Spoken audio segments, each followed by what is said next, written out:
Patrick at Pals. Well, we were just talking about a fuel pump for the Ford Escape. Chuck, this is a Mercedes, and it's not a gas engine, it's a diesel engine. That is correct. It is a diesel engine, and it also needs a fuel pump. We went and pulled codes on this thing. We have multiple codes for fuel pressure too high and fuel pressure too low. Well, that's redundant. How can it be high and low at the same time? So one of the main fixes for that problem is to replace the fuel filter, because they can develop internal problems with the filter. We replaced that, and all the codes went away except for fuel pressure too high.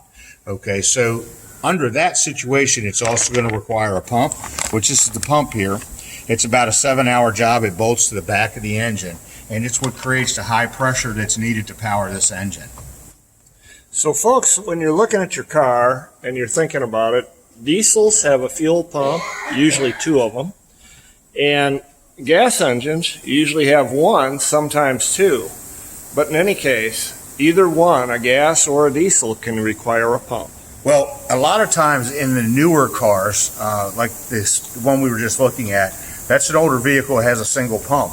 A lot of the newer cars will have what's called a lift pump in the tank, and then they will have a high pressure pump on the engine, because they're direct injected, which means they require high volumes of high pressure of fuel. But to get the fuel to that pump, they have a pump in the tank that's called a lift pump. And it basically is like the slave to the high pressure pump in order to feed it fuel to create the pressure as it goes into the combustion chamber.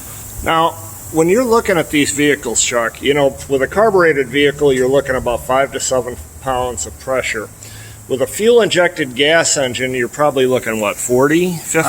Well, no, you're going to spool up somewhere between 2 and 8,000 pounds of pressure on the high pressure pump. On a diesel, it's not uncommon to spool up to 23,000 psi. Wow! Because of the very nature of how it combusts fluid and fuel. But yeah, no, these are considered very high pressure. And the reason why is the high pressure injection for gas or diesel allows the ionization of the fuel to create as much horsepower on the least amount of fuel possible. That's why it's directly injected into the combustion chamber. And gasoline is now directly injected, Correct. Just like diesel. Right, correct. They have a lift pump and also a high pressure pump, which this vehicle has as well. It has a tank, has a pump that's a lift pump, and then we have the high pressure pump on the back of the engine. Well, folks, if you've got a diesel, bring it to Pals. And if you've got a gas engine, bring it to Pals. See you soon.